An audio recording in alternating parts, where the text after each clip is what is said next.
আপনি কি কল্পনা করতে পারেন আপনার নিজের অস্তিত্বই যদি একটি বড় ধোঁকা হয়? স্মৃতি বণিক আরিয়ান এখন আর সাধারণ কেউ নেই। জাদুর সেই নীল জারটি ভেঙে যাওয়ার পর তার শরীরে প্রবেশ করেছে এক অদ্ভুত ক্ষমতা। এখন সে দেখতে পায় সময়ের ওপারে থাকা গোপন শহর। নিজের দোকানের দেয়াল ভেদ করে সে যখন এক অজানা বাগানে ঝাঁপ দিল, তার সাথে দেখা হলো এক রহস্যময় ছোট মেয়ের। কিন্তু বিপদ সেখানেও পিছু ছাড়েনি। রক্তপিপাসু ছায়া শিকারীরা সময়ের দেয়াল ভেঙে আরিয়ানকে শেষ করতে ধেয়ে আসছে। আরিয়ান কি পারবে তাদের হাত থেকে বাঁচতে? ঠিক তখনই তার সামনে আসে জীবনের সবচেয়ে কঠিন সিদ্ধান্ত। এক রহস্যময় লাইব্রেরির প্রহরী তাকে দেয় এক নিষিদ্ধ চুক্তি, প্রস্তাব। শহরকে বাঁচাতে হলে আরিয়ানকে বিসর্জন দিতে হবে তার জীবনের সবথেকে প্রিয় স্মৃতিটি। নিজের পরিচয় হারিয়ে ফেলার বিনিময়ে কি সে পারবে কোটি মানুষের স্মৃতি ফিরিয়ে দিতে? রহস্যের অন্ধকার আরও গভীর হচ্ছে।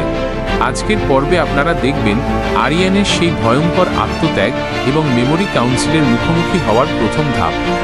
শুরু হচ্ছে স্মৃতি বণিক ও শূন্যের শহর এর রোমাঞ্চকর তৃতীয় ও চতুর্থ অধ্যায়।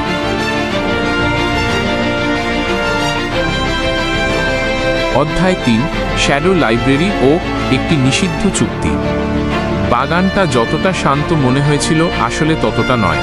আরিয়ান খেয়াল করল বাগানের গাছের পাতাগুলো বাতাসের বদলে মানুষের দীর্ঘশ্বাসের শব্দে কাঁপছে।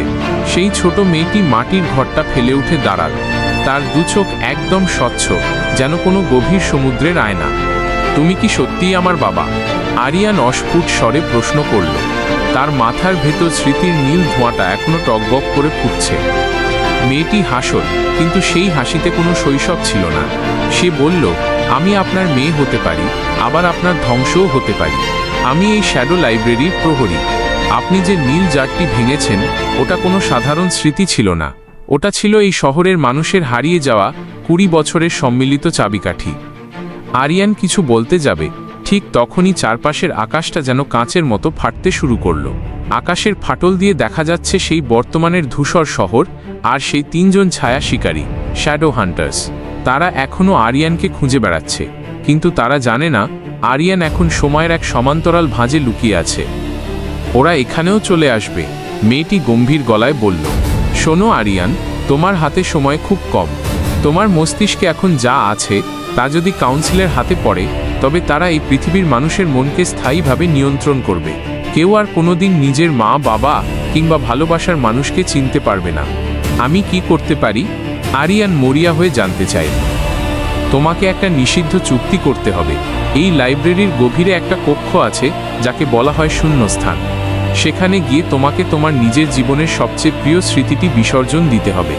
বিনিময়ে তুমি এমন এক শক্তি পাবে যা দিয়ে এই শহরকে আগের মতো ফিরিয়ে আনা সম্ভব।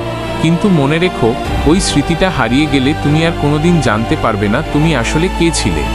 আরিয়ান থমকে গেল। নিজের অস্তিত্ব বিসর্জন দিয়ে শহর বাঁচানো? তার মনে পড়ল সেই নীল জারের কথা। অপেক্ষা, তার কি সত্যিই কোনো প্রিয় স্মৃতি আছে যা সে হারাবে, নাকি সে আসলে আগে থেকেই শূন্য? হঠাৎ বাগানটা কাঁপতে শুরু করল। আকাশ থেকে একটা বিশালাকার যান্ত্রিক হাত নেমে এল এবং মেয়েটির ঘরটা গুঁড়িয়ে দিল। ছায়া শিকারীরা সময়ের ফাটল খুঁজে পেয়েছে। তারা এখন এই বাগানে ঢুকতে শুরু করেছে। তাদের লেজার গানের লাল আলো আরিয়ানের বুকের ওপর স্থির হলো। চুক্তি করবেন কি না দ্রুত ঠিক করুন, মেয়েটি চিৎকার করে বলল। আরিয়ান দেখল শিকারীদের একজন ট্রিগার চাপছে। সে আর ভাবার সময় পেল না। সে চিৎকার করে বলল, আমি রাজি, আমি আমার সবটুকু দিতে রাজি। এক মুহূর্তের জন্য সবকিছু নিস্তব্ধ হয়ে গেল। আরিয়ানের চোখের নীল আভা হঠাৎ উজ্জ্বল সাদা হয়ে উঠল। তার চারপাশের জগৎটা ধুলোর মতো উঠতে শুরু করল। সে অনুভব করল তার মস্তিষ্ক থেকে একটা খুব সুন্দর স্মৃতি, এক বৃষ্টির দিনে কারো হাত ধরে হাঁটার স্মৃতি, ধীরে ধীরে মুছে যাচ্ছে। আরিয়ান চোখ খুলে দেখল সে আর বাগানে নেই। সে দাঁড়িয়ে আছে একটা বিশাল অন্ধকার দালানের সামনে, যার ওপর বড় বড় অক্ষরে লেখা মেমোরি কাউন্সিল হেডকোয়ার্টার্স। তার হাতে এখন কোনো জমানো স্মৃতি নেই, কিন্তু তার শরীরে বইছে এক অতিপ্রাকৃত শক্তি। সে ভুলে গেছে সে কে, কিন্তু তার মনে আছে একটা উদ্দেশ্য, এই শহরকে মুক্ত করতে হবে। অধ্যায় 4, শূন্যের দাহ ও আয়নার শত্রু। আরিয়ান এখন এক জীবন্ত শূন্যতা। সে জানে না তার মা কে ছিল, তার প্রথম প্রেম কার সাথে ছিল, কিংবা তার শৈশব কেমন ছিল।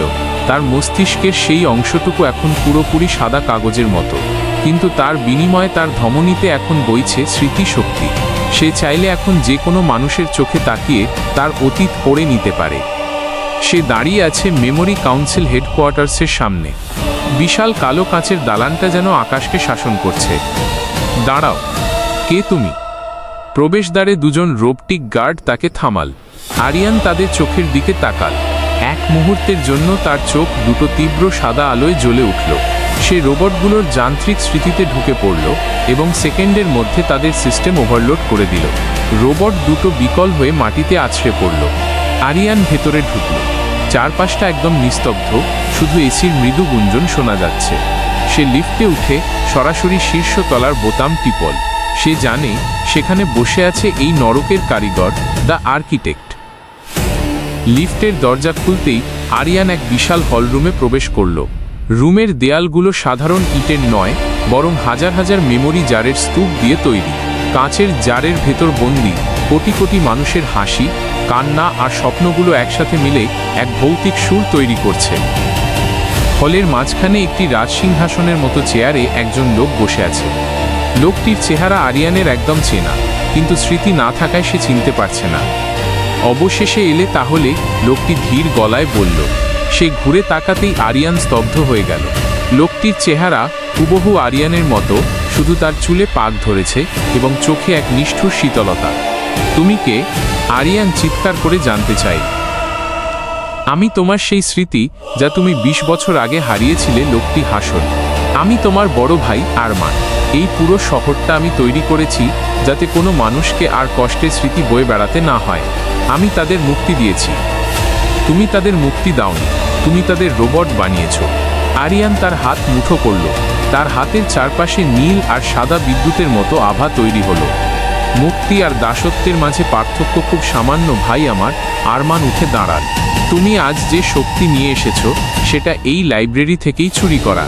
তুমি কি জানো, তুমি যখন তোমার প্রিয় স্মৃতিটা বিসর্জন দিয়েছো, তখন তুমি আসলে কাকে ভুলে গেছো? সেই ছোট মেয়েটি তোমার মেয়ে ছিল না আরিয়ান, সে ছিল তোমার নিজের শৈশবের একটা অংশ। আরিয়ানের হৃৎপিণ্ড যেন এক মুহূর্তের জন্য থেমে গেল। সে কি তবে নিজেকেই ধ্বংস করে ফেলেছে? এখন আরমান একটা রিমোট কন্ট্রোল বের করল। শহরবাসী তাদের শেষ স্মৃতিটুকুও হারাবে। আজ থেকে এই শহর হবে পুরোপুরি শূন্য। আরিয়ান আর দেরি করল না। সে তার শরীরের সবটুকু শক্তি এক করে আরমানের দিকে ঝাঁপ দিল, কিন্তু মাঝপথে সে এক অদৃশ্য দেয়ালে বাধা পেয়ে ছিটকে পড়ল। আরমান তাকে তাচ্ছিল্যের চোখে দেখে বলল, যে মানুষের কোনো অতীত নেই তার বর্তমানও খুব দুর্বল। ঠিক সেই মুহূর্তে আরিয়ানের মাথার ভেতর সেই ছোট মেয়েটির কণ্ঠস্বর আবার বেজে উঠল। বাবা, শূন্যস্থান মানে শেষ নয়, শূন্যস্থান মানে নতুন কিছুর শুরু। আরিয়ান বুঝতে পারল, সে নিজের স্মৃতি হারিয়েছে ঠিকই, কিন্তু সে এখন এই শহরের প্রতিটি মানুষের স্মৃতির সাথে যুক্ত।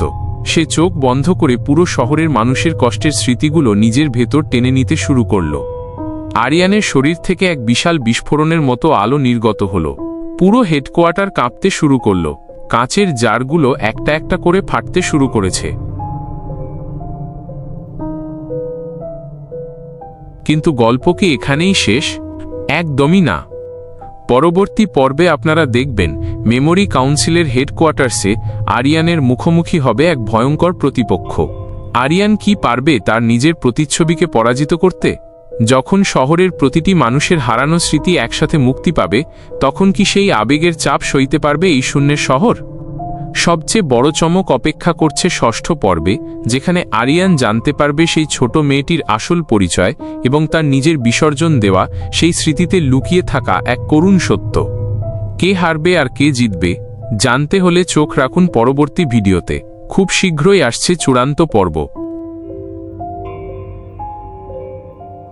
বন্ধুরা, আরিয়ানের এই রোমাঞ্চকর যাত্রা আপনাদের কেমন লাগছে? সে কি পারবে তার স্মৃতি ছাড়াই শহরকে মুক্ত করতে? আপনাদের মতামত নিচে কমেন্ট করে অবশ্যই জানান। গল্পটি ভালো লাগলে একটি লাইক দিন এবং এরকম আরও ইউনিক ও রহস্যময় গল্প নিয়মিত পেতে আমাদের চ্যানেল গাইএম ফ্যান্টাসি এখনই সাবস্ক্রাইব করে পাশে থাকুন। আপনাদের প্রতিটি লাইক ও সাবস্ক্রিপশন আমাকে আরও নতুন নতুন গল্প লিখে আপনাদের শোনানোর অনুপ্রেরণা দেয়। দেখা হচ্ছে পরবর্তী পর্বে, ততক্ষণ ভালো থাকুন আর হারিয়ে যান কল্পনার রাজ্যে। ধন্যবাদ।